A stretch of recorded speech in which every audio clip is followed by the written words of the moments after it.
तो गाइज मैं हूं आयुष और आप देख रहे हैं रेसल इंडिया। स्वागत है आपका आज के इस फ्राइडे नाइट स्मैकडाउन के रिव्यू के अंदर।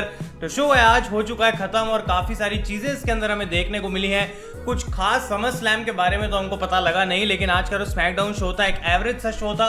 कुछ एक दो चीजें बहुत ही अच्छी देखने को मिली, उसके बारे में हम बात करने वाले हैं। तो फटाफट से आप इस वीडियो को लाइक कर दें, जितने ज्यादा लाइक उतना ही होता है हमारा यहाँ पे फायदा। और हम स्टार्ट करते हैं गाइस इस शो के रिजल्ट से। और मैं आपसे जानना चाहता हूँ कि आपको आज का शो कैसा लगा, क्योंकि भाई मेरे को तो मिक्स फीलिंग आ रही है। मतलब ऐसा भी नहीं लग रहा कि मजा आया और ऐसा भी नहीं है कि मैं पूरे तरीके से डिसअपॉइंट हुआ इस शो से। तो डेफिनेटली आप लोग अपने ओपिनियन मुझे कमेंट्स में बताएं। ये स्टार्ट होता है ब्रे वायट के फायरफ्लाई फन हाउस से, जहां पे वो आके बात करते हैं कि किस तरीके से उनको बहुत मजा आया ब्रॉन स्ट्रोमैन को हरा के, और शायद वो अभी भी वहीं पे स्वॉर्म ग्राउंड में कहीं पे खो रखे हैं। लेकिन वो कहते हैं कि मेरी कभी भी इंटेंशन नहीं थी हर्ट करने के लिए ब्रॉन स्ट्रोमैन को, और बेसिकली वो एक इविल टोन में इसको बोल रहे होते हैं। और उसके बाद वो कहते हैं कि मेरी बारी हो चुकी है खत्म और अब समय आ गया है द फील्ड का, और वो बेसिकली यहाँ पे कहते हैं लेट मी इन। तो ब्रॉन स्ट्रोमैन जबकि हमें अभी भी नहीं देखने को मिल रहा है और वो सेल कर रहे हैं अभी भी अपना लॉस अगेंस्ट ब्रे वायट एट एक्सट्रीम रूल्स। जल्दी वो वापस आने वाले हैं मुझे लगता है। लेकिन अगर WWE हमें कुछ रीजन दे कि आखिर हुआ क्या था स्वॉम्प में और वहां पे ब्रॉन स्ट्रोमैन के साथ क्या हुआ जब वो मैच हारे, और वो किस तरीके से वापस आ पाए, ये जानने में मैं इंटरेस्टेड रहूंगा। ऐसा नहीं कि बस उठ के वापस आ गए और ऐसा लग रहा है कि कभी ब्रॉन स्ट्रोमैन उस मैच में हारे ही नहीं थे। तो वो चीज मैं डेफिनेटली चाहता हूं कि हो। तो ये जो मेन शो था गाइस स्टार्ट होता है फॉर द इंटरकॉन्टिनेंटल चैंपियनशिप। हमें देखने को मिलता है AJ Styles against grand metallic. ये काफी अच्छा मैच था, बैक एंड फोर्थ मैच था, और ग्रैंड मेटालिक ने एक बार फिर से प्रूव करा कि उनमें कैपेबिलिटी तो है, लेकिन अगर उनको ओवर होना है तो उनको कंसिस्टेंट विक्ट्रीज की जरूरत है, तभी कुछ फायदा होगा। लेकिन यहाँ पे एक ऐसी विक्ट्री थी जो उनको नहीं मिल सकती थी। एजे स्टाइल्स ने उनको हरा दिया और काफ प्रेशर लगा के उनको सबमिट करा दिया, और AJ is still the intercontinental champion. और मैच के बाद लिंसे डोराडो आ जाते हैं रिंग के अंदर और वहां पे बेसिकली खड़े होते हैं स्टाइल्स, उनको भी अटैक करते हैं, एक स्टाइल्स क्लैश लगा देते हैं, और इस तरीके से एजे स्टाइल्स ने आज अपनी विक्ट्री हासिल कर ली है। तो एक अच्छा मैच जरूर था, लेकिन इससे ज्यादा मैं कुछ यहाँ पे कहूंगा नहीं। इसके बाद गाइस हमें देखने को मिलती है एक बैक स्टेज सेगमेंट, जहाँ पे किंग कॉर्बिन बात कर रहे होते हैं शॉर्टी जी से, और वो बेसिकली यहाँ पे मनाने की उनको कोशिश कर रहे हैं कि तुम मुझसे पैसे ले लेना, लेकिन उसके बदले में तुम मेरे लिए मैट रिडल को अटैक करो आज स्मैकडाउन के अंदर। तो शॉर्टी जी कहते हैं भाई इतने समय से तो तुम मेरा मजाक उड़ा रहे थे, अब क्या हो गया उन सारे जोक्स का जो तुम मेरे लिए क्रैक करते थे। तो वहां पे कॉर्बिन कहते हैं कि भाई देखो हमेशा ही जो है मैं तुम्हें एक अच्छा सुपरस्टार मानता था, तुम में कैपेबिलिटी है। और वो उनको शॉर्टी जी नहीं गेबल बुला के बात करते हैं, और ऐसा लगता है कि गेबल इस ऑफर को कंसिडर भी कर रहे हैं। तो यहाँ पे बैरन कॉर्बिन काइंड ऑफ मदद मांग रहे हैं और सुपरस्टार से। इसके बाद हमें देखने को मिलता है कि जेफ हार्डी आ जाते हैं रिंग के अंदर गाइज, और बेसिकली वो प्रोमो कट करते हैं कि शेमस को हराने के बाद उनको बहुत अच्छा फील हो रहा है। उन्होंने अपने डीमंस को जो है उनको भी साथ साथ हरा दिया, क्योंकि बार फाइट के अंदर उन्होंने अल्कोहल पे उतना फोकस नहीं करा जितना कि शेमस पर करा, और इसी वजह से उन्होंने इस मैच को जीत भी लिया। तो यहाँ पे जेफ हार्डी बात कर रहे होते हैं कि किस तरीके से अब वो एक अच्छे ह्यूमन बीइंग बन रहे हैं, एक अच्छे फादर बन रहे हैं, और साथ ही साथ एक WWE सुपरस्टार भी हैं जिसकी रिस्पॉन्सिबिलिटीज उनको पूरी करनी है। तो यहाँ पे किंग कॉर्बिन आ जाते हैं एक बार बाहर फिर से, और वो जेफ हार्डी को कहते हैं भाई क्या चल रहा है मेरी स्मैकडाउन में, यहाँ पे पता नहीं क्यों सारे लोग रोए जा रहे हैं और तुम भी अपने बारे में गुन गाए जा रहे हो, ऐसी चीजें नहीं होनी चाहिए यहाँ पे स्मैकडाउन के ऊपर। और जेफ हार्डी कहते हैं तुम्हें इतनी प्रॉब्लम है सब लोगों से, शायद तुम्हारे में ही प्रॉब्लम है। और उसके बाद ड्रू गुलैक आ जाते हैं पीछे से यहाँ पे किंग कॉर्बिन को अटैक करने, और उसके बाद कॉर्बिन और ड्रू गुलैक के बीच में एक मैच हमें देखने को मिलता है। एक अच्छा मैच था, ठीक मैच था मैं कहना चाहूंगा, और यहाँ पे कॉर्बिन जो है एंड ऑफ डेज लगा के जीत गए हैं। मैच के लास्ट पार्ट में मैट रिडल आ जाते हैं बाहर, उनका म्यूजिक बजता है, उससे डिस्ट्रैक्ट होते हैं जरूर कॉर्बिन, लेकिन उस चीज से कुछ खास फर्क नहीं पड़ता क्योंकि वो इस मैच को जीत चुके हैं। तो जैसे ये मैच खत्म होता है गाइस रिडल आ जाते हैं रिंग के अंदर अटैक करने कॉर्बिन को, और पीछे से कौन आता है शॉर्टी जी आ जाते हैं। तो शॉर्टी जी यहाँ पे अटैक करते हैं मैट रिडल को, और उन्होंने जो पैसों वाला ऑफर है यहाँ पे किंग कॉर्बिन का ले लिया। और अगर ये शॉर्टी जी की तरफ से एक हील टर्न था तो डेफिनेटली एक अच्छा मूव हो सकता है, और मैं चाहूंगा कि फटाफट से चैड गेबल वापस आए, क्योंकि शॉर्टी जी को देख देख के जो है वो हालत हो रही है खराब, और वो गिमिक जितनी जल्दी स्क्रीन से चला जाए उतना ही मजेदार होगा।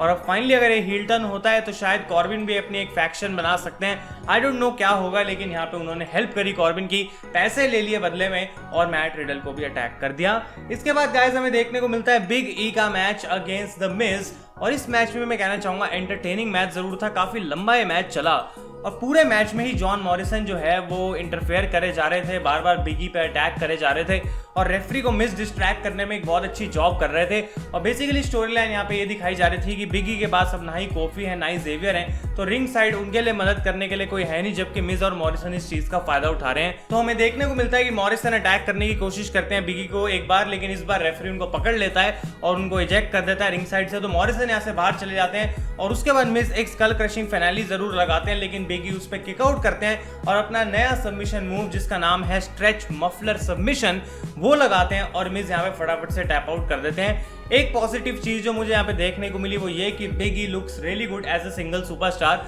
अगर वो सारी चीजें हरकतें वो करनी बंद कर दें, बिल्कुल न्यू डे की तरह नाचे जा रहे हैं, हर समय पे फनी है, वो चीज़ उन पे सूट करती ज़रूर है, लेकिन एक हील गिमिक अगर उनको बनाना है, यानी कि एक strong destroying gimmick kind of उनको देना है, तो उसके लिए उनको सीरियस होना बहुत ज़रूरी है मेरे हिसाब से, और वो चीज़ बिग ई पे सूट करती है। तो अगर आपको याद हो बिग ई लैंगस्टन जब उनका नाम होता था तब वो एक सीरियस हील थे और वो उन पे बहुत ज़्यादा सूट करती थी चीज़, और अगर वही चीज़ वापस लानी है तो स्पेशली WWE कर सकते हैं, क्योंकि ना ही इस समय कोफी है और ना ही उनके पास जेवियर वुड्स हैं। इसके बाद गाइस हमें देखने को मिलती है शेमस की एक बैक स्टेज इंटरव्यू जहाँ पे वो बात करते हैं कि किस तरीके से वो एक हैंडीकैप मैच में थे, क्योंकि जेफ हार्डी का पार्टनर एल्कोहल भी उनकी मदद कर रहा था और एल्कोहल की वजह से जो है जेफ हार्डी को पावर मिल रही थी।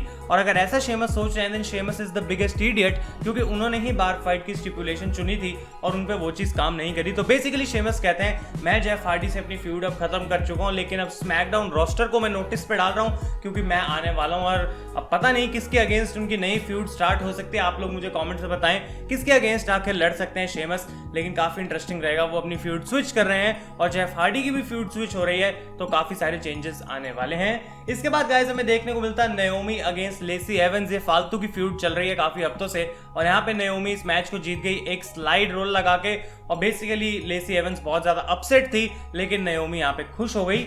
इसके बाद एक जो सबसे कमाल की चीज हमें देखने को मिली, बैक स्टेज ओटिस और मैंडी रोज होते हैं और मैंडी ओटिस को कहती है मैंने तुम्हारे लिए एक पूरी फीस्ट तैयार कर रखी है खाने की, और ओटिस बहुत खुश हो जाते हैं और वो कहती हैं कि ओटिस तुम तैयार हो क्या हो, मैं भी अपना मेकअप वगैरह खत्म करके आती हूँ और हम मिलेंगे फिर डिनर टेबल पे। और बेसिकली यहाँ पे मैंडी रोज बैक स्टेज बैठ के अपना मेकअप कर रही होती हैं और पीछे से आ जाती है यहाँ पे सोनिया डेविल और बुरे तरीके से अटैक कर दिया उन्होंने मैंडी रोज को। तो बेसिकली उन्होंने उनके पूरे चेहरे पे लिपस्टिक लगा दी, उनके बाल काट दिए, और जिस तरीके से मुझे इस ब्रॉल के अंदर पूरी रियलिज्म दिख रहा था, ऐसा लग रहा था कि Sonya Deville is really pissed with Mandy Rose. और इसके लिए मैं क्रेडिट देना चाहूंगा दोनों ही मैंडी और सोनिया को। इन्होंने इस फ्यूड को काफी ज्यादा पर्सनल फील दी है और वो पर्सनल फील जो है स्क्रीन पर डेफिनेटली शो भी हो रही है, फेक नहीं लग रहा, चीज़ी नहीं लग रहा, और डेफिनेटली इंटरेस्टिंग है। मजा आ रहा है देखने में कि किस तरीके से आगे होगा। और यहाँ पे जो अटैक था सोनिया डेविल का, इसके लिए तालियां बजानी चाहिए क्योंकि ये काफी अच्छे तरीके से बुक करी गई थी सेगमेंट और मजा आया देख के। तो Mandy against Sonia I think एक हेयर वर्सेस हेयर मैच होने वाला है, जो कि पहले भी रूमर करा जा रहा था और शायद अब ये हमें पता लग रहा है यहाँ से कि समर स्लैम में यही मैच हो सकता है, क्योंकि ये बाल काट दिए जो मैंडी रोज के, शायद इसकी वजह से वही स्टिपुलेशन आ सकती है। तो इंटरेस्टिंग रहेगा देखना, देखते हैं कि आगे होता क्या है। इसके बाद गाइस बेली का मैच होता है निकी क्रॉस के साथ for the SmackDown women's championship, और ये मैच भी एक काफी अच्छा मैच था। इनफैक्ट जो पहले बेली और निकी क्रॉस का मैच हुआ था उससे काफी बेटर मैच था, और बेली जो है यहाँ पे जीत चुकी हैं और निकी क्रॉस मैच के बाद काफी ज्यादा अपसेट लग रही थी। और निकी बेसिकली अलेक्सा आती है रिंग के अंदर उनको मनाने के लिए, लेकिन निकी उनको धक्का मार के यहाँ से चली जाती हैं। और बेसिकली यहाँ पे हो क्या रहा है कि निकी क्रॉस इज वेरी अपसेट कि वो बार बार हारी जा रही है, उनको अपॉर्चुनिटीज तो मिलती है लेकिन वो हारे ही जा रही हैं, एंड बेली इज स्टिल बेली दो स्ट्रैप्स। फिर भी साशा बैंक्स और बेली के बीच में हमें अभी तक कुछ देखने को मिला नहीं है। Summer Slam is on 23 August I guess, और अभी भी टाइम है उस चीज के लिए, लेकिन मैं देखना चाहूंगा अगर समर स्लैम में मैच हो रहा है तो उसको लंबी बिल्ड जरूर देनी चाहिए। और मैच के बाद गाइस एक ऐसी चीज होती है जो कि हमने एक्सपेक्ट नहीं करी थी, अलेक्सा ब्लिस रिंग के बीच में बैठी होती हैं और आ जाते हैं द फील्ड ब्रे वायत। पहले तो ऐसा लगता है कि वो अलेक्सा ब्लिस को उठाएंगे, अप्रिशिएट करेंगे, लेकिन वो अपना हाथ आगे करते हैं और ब्लिस पे लगा देते हैं मैंडिबल क्लॉ। अब क्रिएटिव रीजन इस चीज के पीछे मुझे कुछ खास समझ नहीं आया कि आखिर क्यों फील्ड अटैक करेगा, लेकिन एक बात जो काइंड ऑफ मैं समझ रहा हूँ ये कि अलेक्सा ब्लिस शायद एक फेक सिस्टर एबिगेल है, एक्चुअल सिस्टर एबिगेल नहीं है, और ब्रे वायत से शायद द फील्ड जेलस है कि भाई इसने अलेक्सा ब्लिस को बुला लिया और मुझे तो उस समय बुलाया नहीं, तो शायद इस वजह से ही मैंडिबल क्लॉ लगाया है। लेकिन आई डोंट नो क्या आप लोगों के पास कोई जेन्युइन रीजन है कि क्यों फील्ड अटैक कर रहा है यहाँ पे अलेक्सा ब्लिस को, क्योंकि मैं इसके बारे में कुछ सोच नहीं पा रहा। डेफिनेटली अनएक्सपेक्टेड चीज जरूर थी, लेकिन इसका मतलब क्या है वो जानने में काफी इंटरेस्टिंग रहेगा। तो गाइस ये थे आज के स्मैकडाउन के रिजल्ट्स। अगर आपको वीडियो पसंद आया इसे लाइक करें, अपने ओपिनियंस जैसे कि मैंने कहा आप शो में दें, क्योंकि मैं काफी मिक्स्ड फीलिंग्स के साथ आया हूँ इस शो को देख के, और मुझे नहीं पता कि ये शो अच्छा था या बुरा था। आई थिंक मिडल था, और मैं इससे ज़्यादा एक्सपेक्ट कर रहा था, लेकिन उतना शायद इसने डिलीवर नहीं करा। लेकिन SummerSlam आ रही है, शोज अच्छे होने बहुत ज़रूरी हैं, नहीं तो इस पेपर व्यू में भी इंटरेस्ट अगर नहीं बना पाई WWE तो फिर दिक्कत हो जाएगी। तो guys, thank you so much for watching. मैं हूँ आयुष और आप देख रहे हैं रेसल इंडिया।